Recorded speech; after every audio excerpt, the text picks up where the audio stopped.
Hola a todos, estamos conectados una noche más de entrevistas. Así que bueno, esta noche vamos a estar charlando con la doctora Valeria Ton acerca de disfagia y deglución y disfagia. La doctora Valeria Ton con nosotros va a hablar acerca de deglución y disfagia. Le acababa de preguntar de qué manera podemos definir sucintamente deglución y disfagia.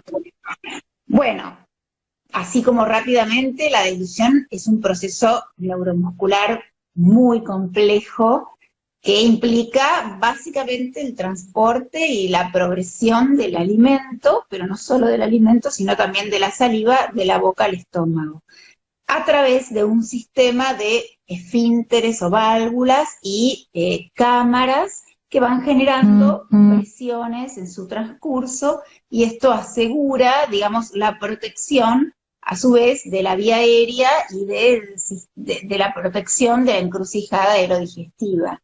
Es un proceso neuromuscular muy complejo, pero no solo neuromuscular, sino también que es un proceso cognitivo y sensorio-motor.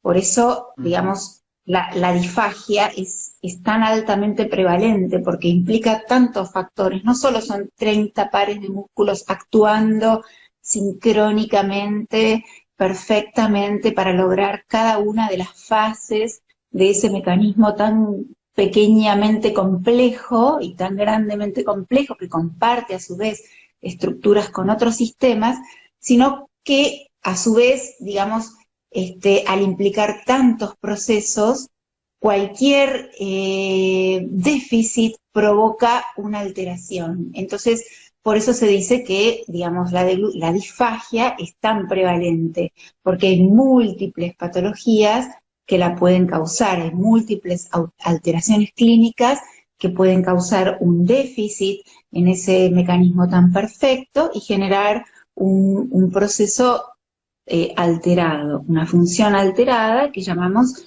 disfagia, que ya en estas circunstancias no se considera solo un síntoma, sino que es todo un síndrome por todo lo que implica y todo lo que causa, ¿no es cierto?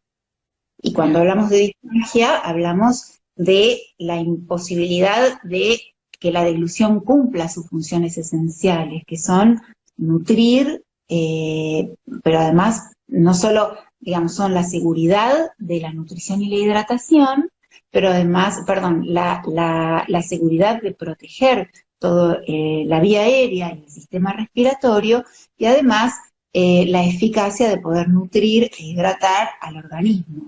Pero además de la seguridad y la eficacia, que es lo que siempre escuchamos en todos los libros, no nos tenemos que olvidar de todo ese proceso de satisfacción psicológica y el proceso social que implica el acto alimentario, que es desde el nacimiento, desde la diada madre-hijo, hasta todo lo largo de la vida, en que nuestra vida social está implicada y relacionada a los procesos de alimentación que nos acompañan en todos los actos sociales que implican algo afectivo en nuestra vida. Y es por eso que cuando hablamos de disfagia, hablamos que es una condición altamente discapacitante en un ser humano que lo padece, ¿no?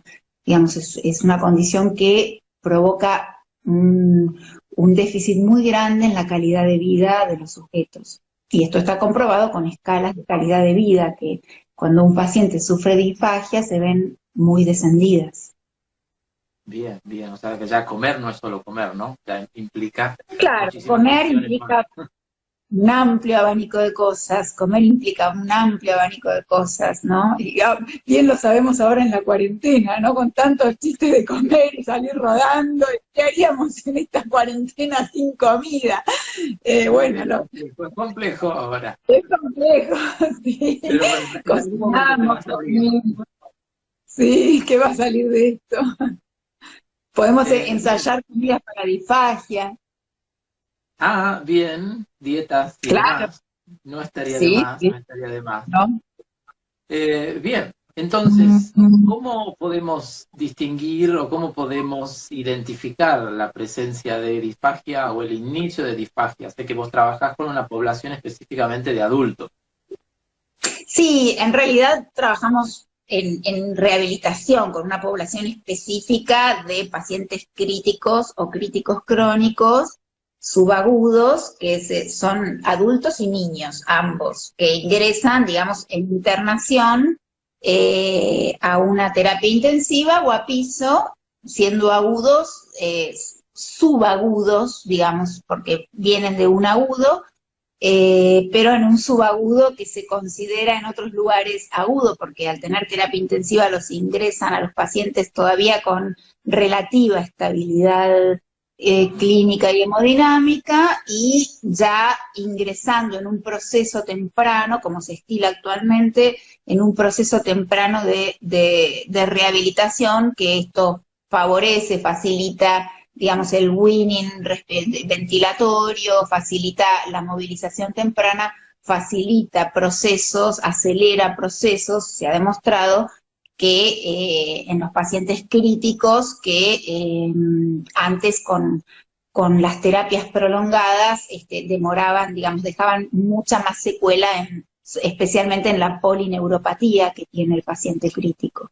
Entonces, mejorar esta polineuropatía con un tratamiento, con una rehabilitación temprana, es el objetivo de el abordaje temprano de estos pacientes. Entonces, nosotros tanto en los, tratamos, digamos, en nuestra institución los pacientes que vienen de un agudo, pero vienen comenzando el subagudo, tanto adultos como niños. Entonces ayudamos en todo ese proceso de destete, de desvinculación, que queda un poco mejor, de la ventilación mecánica, luego de la desvinculación de la traqueostomía, de esa vía aérea instrumentada, que de otra manera, digamos, cuesta desvincular, porque generalmente, como tienen alguna etiología de origen o neurológico o politraumático, bueno, politraumático neurológico, generalmente son pacientes que además, digamos, tienen una afección que implica disfagia también. Entonces, si no tienen un proceso rehabilitatorio, probablemente no logren progresar en estas desvinculaciones de su complejidad. Ingresan con mucha complejidad. Bien, bien. ¿Y qué tipo de puntos se plantean durante el tratamiento para este tipo de pacientes? No, bueno, siempre depende, todo tratamiento depende de su evaluación inicial, ¿no es cierto? Para poder siempre tratar un paciente y saber en qué punto, dónde estamos parados. Siempre contamos en este tipo de pacientes con un equipo interdisciplinario, un equipo interdisciplinario que está compuesto por muchos actores, que son básicamente los médicos clínicos de los pisos, los médicos terapistas intensivos, ya sea de adultos o pediátricos, y el equipo de kinesiología respiratoria, de kinesiología motora, los neuropsicólogos, psicólogos, terapistas ocupacionales, bueno, todo el equipo de fono, y a su vez los interconsultores, bueno, neurólogo, perdón, neurocirujano, y los interconsultores como otorrino, neumonólogo, odontólogo y urólogo, todos los que participan en pacientes que tienen patologías multisistémicas y que requieren de múltiples interconsultores para poder salir adelante.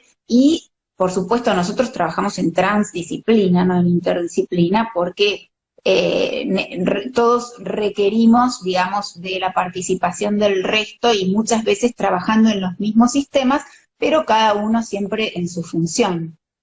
Claro. Trabajamos en estrecha reciprocidad, cada uno dentro de su propia función. Bien, y dentro de este tipo de pacientes, la evaluación fonoaudiológica específica, ¿qué observa? Sí. Bueno, acá siempre se comienza, digamos, en estos pacientes, nosotros la evaluación la tenemos que adaptar a lo que el paciente nos brinda, ¿no es cierto? ¿Qué nos brinda el paciente? Nos brinda, ¿qué posibilidad nos da de evaluar, digamos, qué estado de conciencia tiene, participa en la evaluación, no participa, hay que empezar por ahí. Entonces, no es lo mismo evaluar un paciente quizás con un estado de conciencia disminuido, un Glasgow de 8, 9, o una escala de Coma Recovery Scale con mínima conciencia, o un paciente que participa, responde órdenes, digamos, puede responder consignas verbales, puede ejecutar ejercicios a la orden. Entonces, digamos, la evaluación va a ser obviamente diferente y tenemos que adaptarnos al tipo de estado que tiene el paciente. Entonces, adaptándonos a esa situación, le vamos tomando lo que el paciente nos permite. Siempre primero utilizamos evaluaciones clínicas, no, por supuesto no invasivas, y después vamos basándonos en lo clínico para, a medida que podemos ir progresando con el paciente, y el paciente progresa su estado deglutorio y nos permite hacer una evaluación instrumental, pasar a una evaluación instrumental. Por supuesto, no podemos ir directo a una videodeglución en un paciente que no traga. Entonces, hay que empezar desde cero, y muchas veces las evaluaciones van acompañadas de procesos de estimulación o de quizás estimulación multisensorial en pacientes que no responden, y cuando recién empiezan a avanzar, empiezan a manejar la saliva, empiezan a tragar espontáneamente la saliva, o primero, digamos, al estímulo y luego espontáneamente a poder manejar mejor las secreciones, ahí podemos empezar a pensar en avanzar en la estimulación y a pasar a otro tipo de evaluación quizás instrumental. Bien, perfecto. No llego, van preguntas rápidas, y por ahí no las llego a leer, están preguntando quizás cosas demasiado complejas para una entrevista cortita, pero bueno, después por ahí podemos ir viéndolas en otro momento. Sí, sí, Les quiero contar, sí, después les voy a contar un poco de la Asociación Argentina de Disfagia y de algunas charlas que vamos a dar, y proponerles también, digamos, la posibilidad de que ustedes, que tenemos muchos colegas muy capaces, con mucha expertise en temas que nos encantaría que contaran con la Asociación Argentina de Disfagia para dar charlas desde ahí, con el aval de la asociación, y bueno, eso es importante que nos puedan enviar propuestas también para poder incorporar sus charlas. Perfecto, perfecto. Sí, básicamente en líneas generales lo que estaban preguntando era, por un lado, si es que se seguía algún tipo de protocolo durante la evaluación, tanto en adultos como en niños, para saber si, bueno, más allá de la clínica, es que había algo ya como preestablecido. Eso por un lado. Después, bien, respondiendo a esto, sí, dime. Respondiendo a eso, sí existen protocolos de evaluación que están validados, que son los protocolos de screening o de evaluación clínica, como son los protocolos de screening validados más conocidos y que más se utilizan en el mundo, son el test del vaso de agua. O sea, hay diferentes protocolos que se pueden clasificar en protocolos que puede utilizar cualquier profesional entrenado, o protocolos que tiene que hacer el fonoaudiólogo especialista en deglución. Entonces ahí se divide, digamos, en dos grandes grupos de evaluaciones.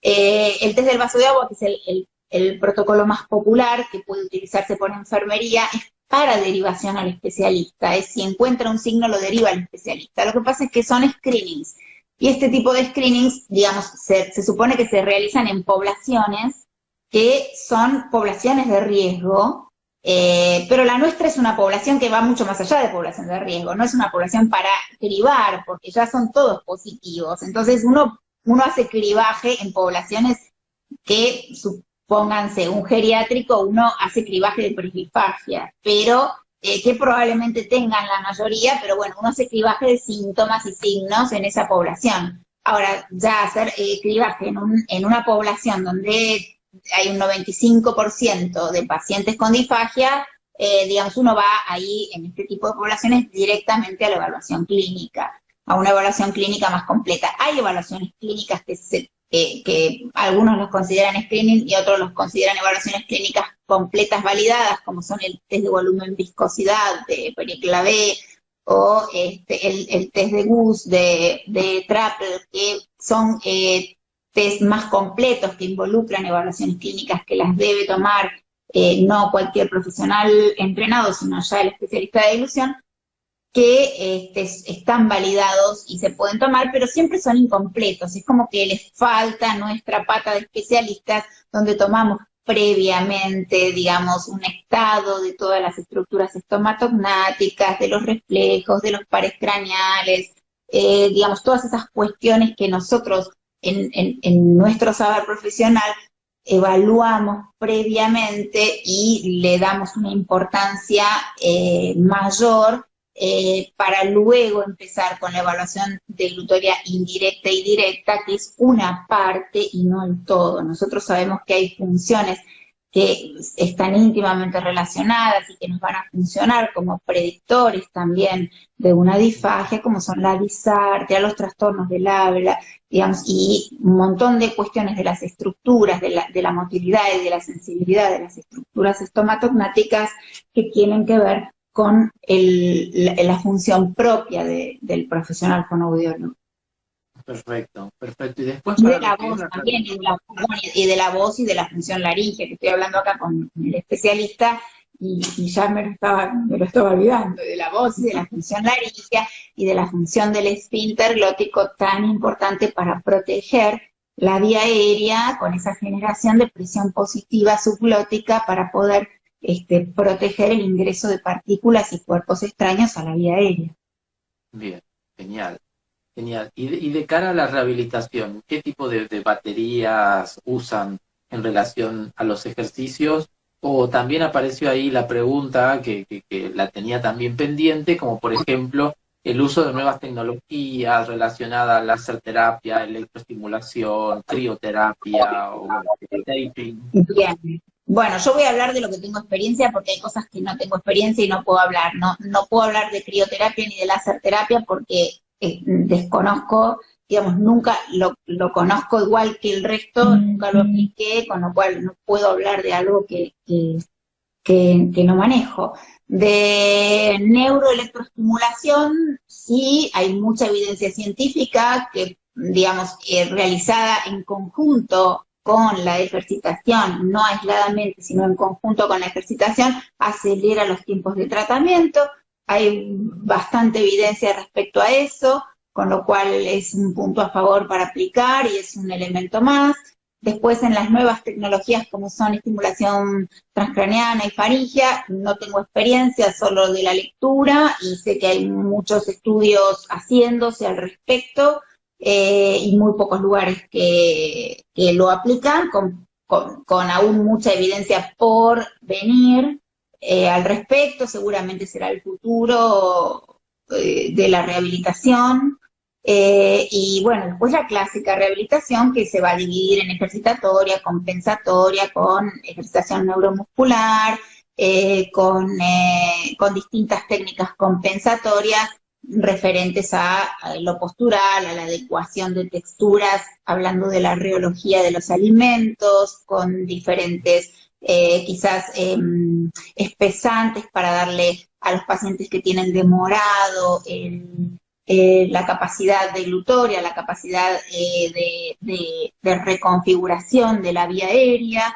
Cuando esta capacidad de reconfigurar durante la apnea de glutoria la vía aérea y la vía digestiva se ve alterada en tiempo, un espesante quizás de un líquido, de los líquidos, ayuda a que un paciente no se aspire y que le dé la posibilidad de seguir alimentándose por boca, modificando las texturas peligrosas. Entonces, siempre, digamos, existe posibilidad de hacer compensaciones, hasta incluso en los pacientes donde no hay objetivos rehabilitatorios, porque o hay mucho deterioro, digamos, neurológico, o un deterioro progresivo, pero bueno, siempre existe, digamos, elementos o bien rehabilitatorios o bien compensatorios en los casos que rehabilitatorios no se puede, para mejorar la función o tratar de mantenerla el mayor tiempo posible, sabiendo que esto va a tener una relación directa en la calidad de vida.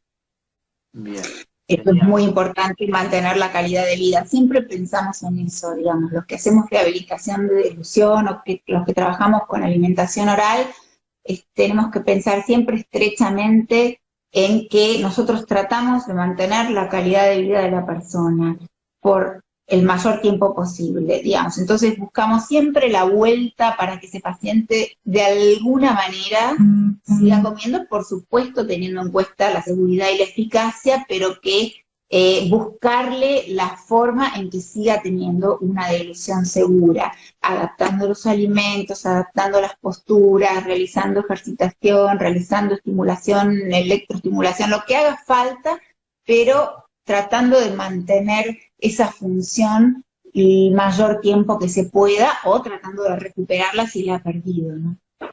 Bien, perfecto.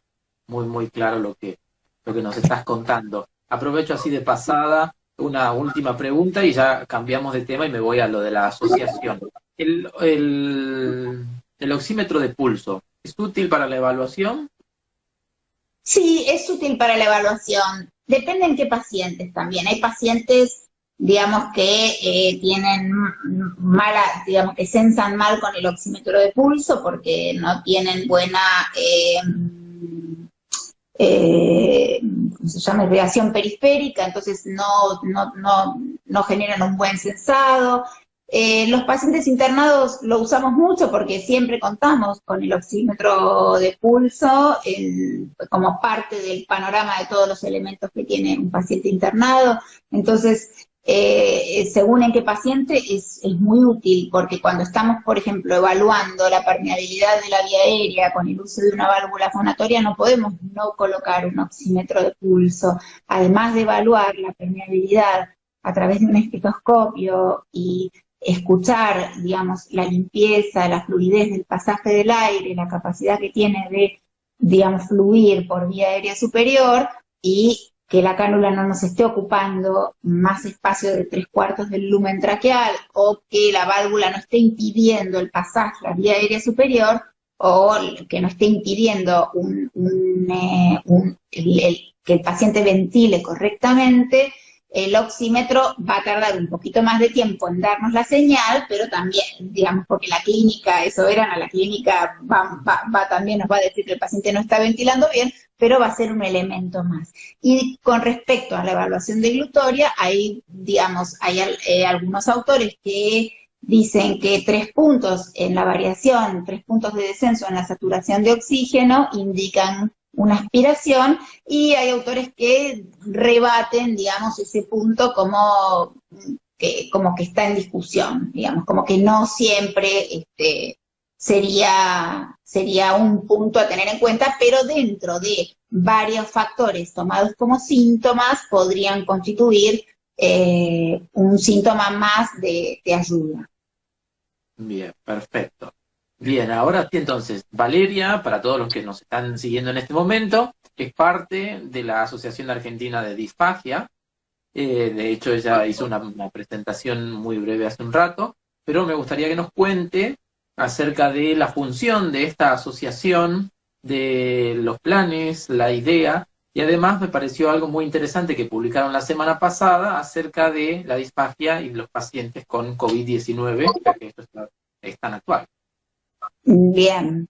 Bueno, con respecto a la Asociación Argentina de Disfagia, te cuento que es una asociación que está destinada al estudio y a la educación y a la divulgación de los trastornos deglutorios y la disfagia, y que, bueno, trabajamos por eso, realizando, como ya sabrán, todos los años congresos internacionales y distintos cursos, con el objetivo de formar cada vez más profesionales, invitando gente de renombre. Hemos tratado de traer muchos extranjeros a dar clases, ahora se complica, bueno, no ahora en este contexto del COVID, pero ya digamos, en el contexto de la devaluación ya se nos complicó un poco este año traer extranjeros, pero bueno, siempre vamos a seguir con el esfuerzo de de tratar de traer los referentes máximos para la formación y así como les dije antes,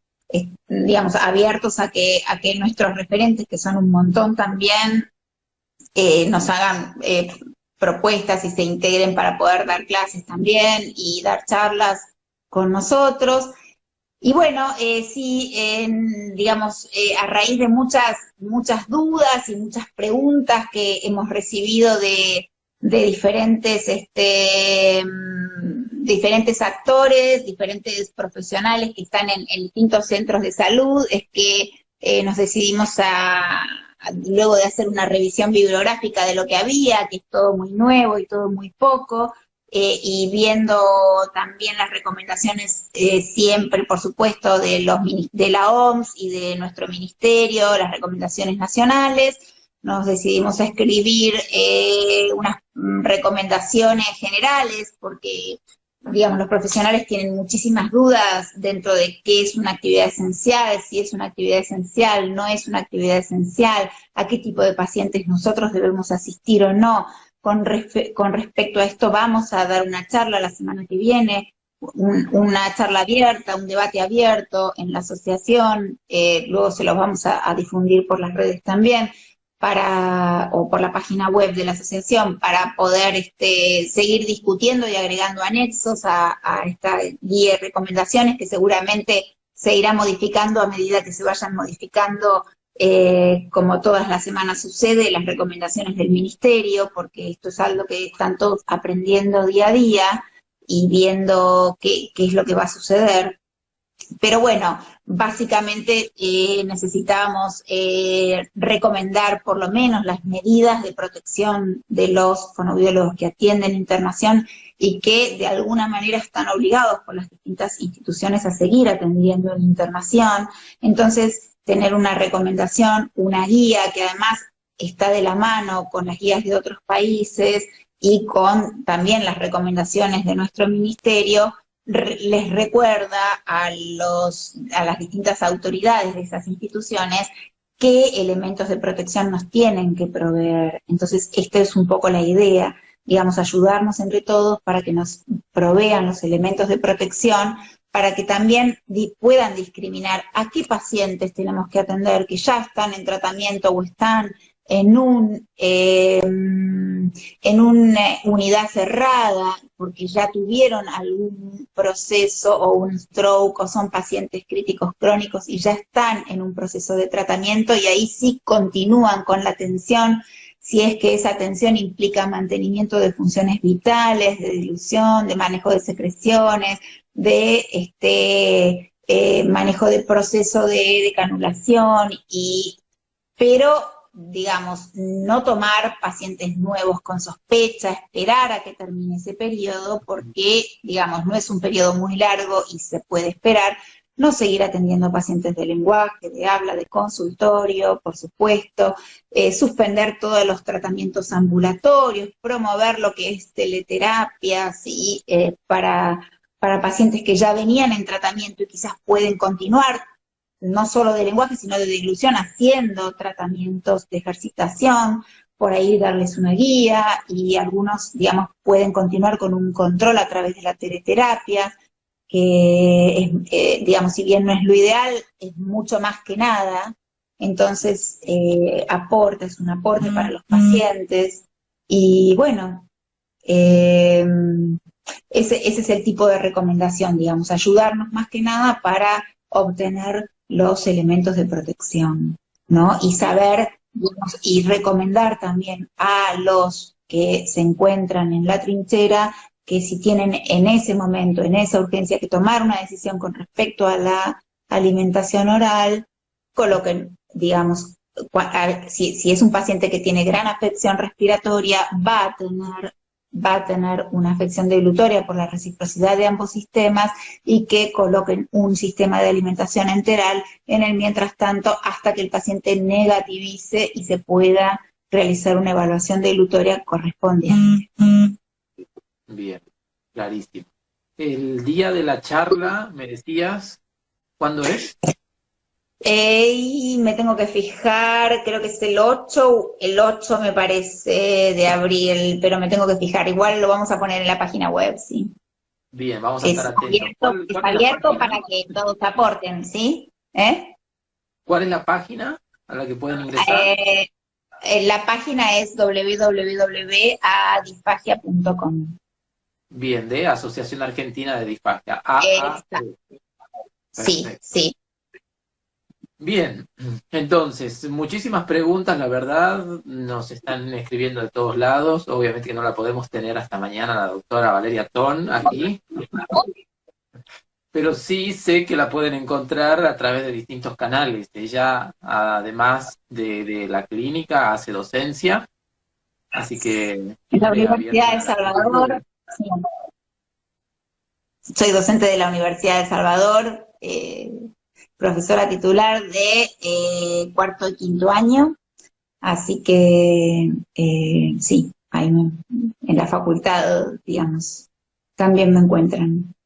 Bien, genial. Y participaste recientemente en la publicación de un material bibliográfico, ¿verdad? Del año pasado.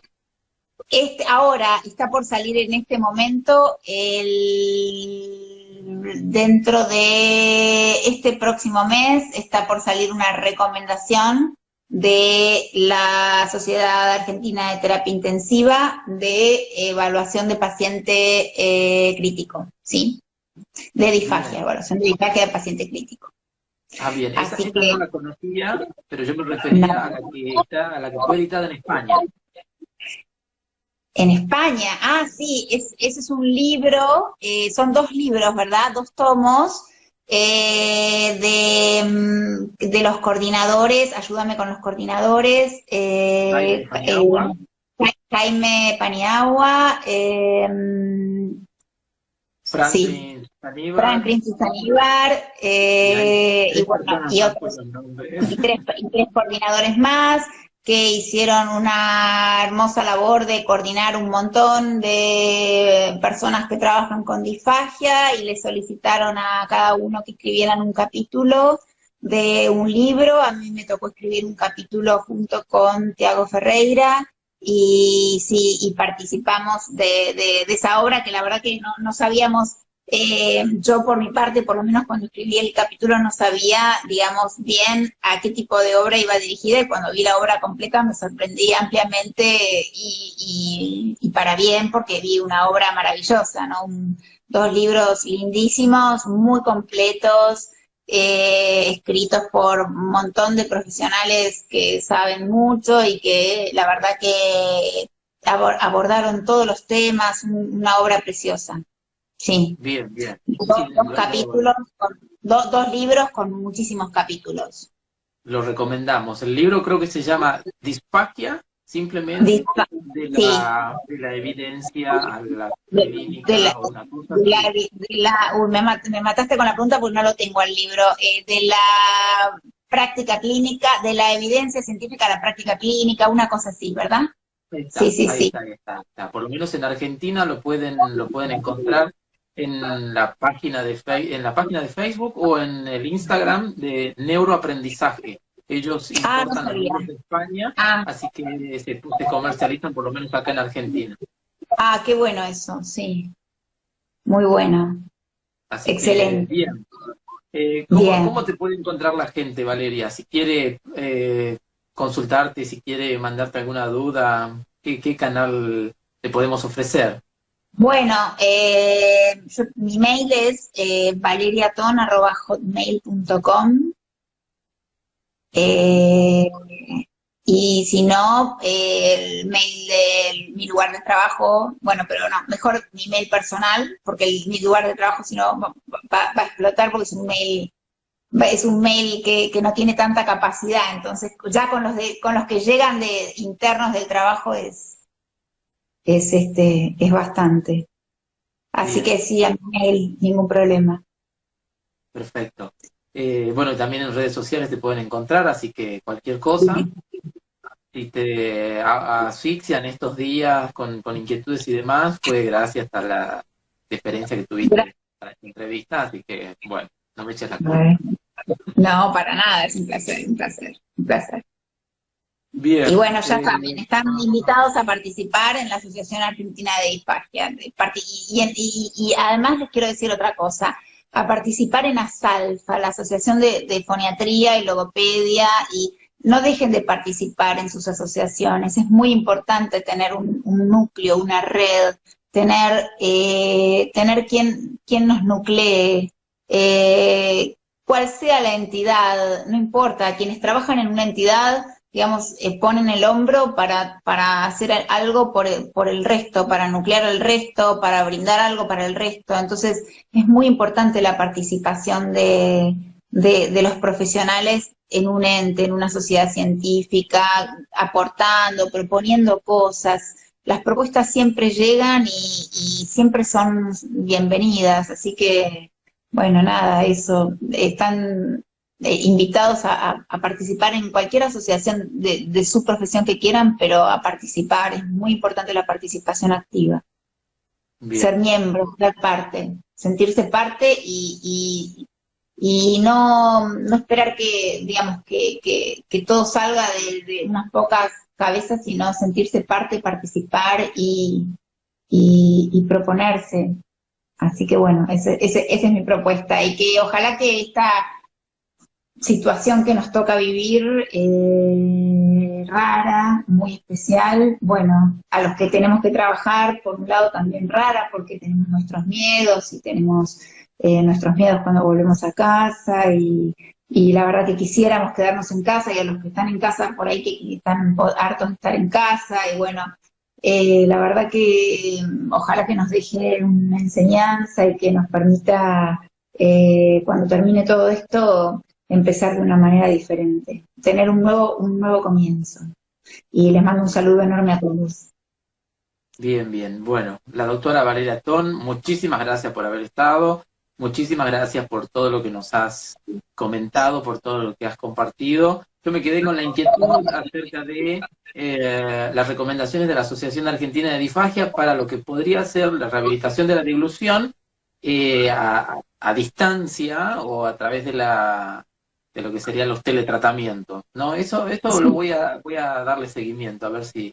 Vale, ¿Qué se sí, puede es una hacer? cosa que tenemos, se aplica mucho en otros países, y la verdad que acá tenemos que darle ahora mucho empuje, porque está haciendo falta ahora. De repente nos encontramos con un montón de pacientes que están necesitándolo, y todos estamos, o muy pocos, están formados para poder ofrecerlo, y la verdad que hay muchas herramientas maravillosas que muchos de nosotros desconocemos. Así que bueno, es un buen punto. Y las recomendaciones las pueden encontrar en la página de la asociación, ¿sí? Bien, bueno, Valeria, 1.000.000 de gracias. Esta noche te escucho gente de Ecuador, de Chile, de Uruguay, de Brasil, de Qué lindo. Colombia, de Perú. Así que, bueno, encantadísimo, siempre es un gusto. Nosotros seguimos en contacto. Y bueno, mañana va a estar con nosotros Franklin Susaníbal hablando de práctica basada en la evidencia y trastornos Ah, de sueños. excelente. Excelente, Franklin. Bueno, un placer acompañarlos. Un Gracias. gusto. Gracias por la invitación. Gracias. Adiós a Chao, hasta todos. luego. Adiós.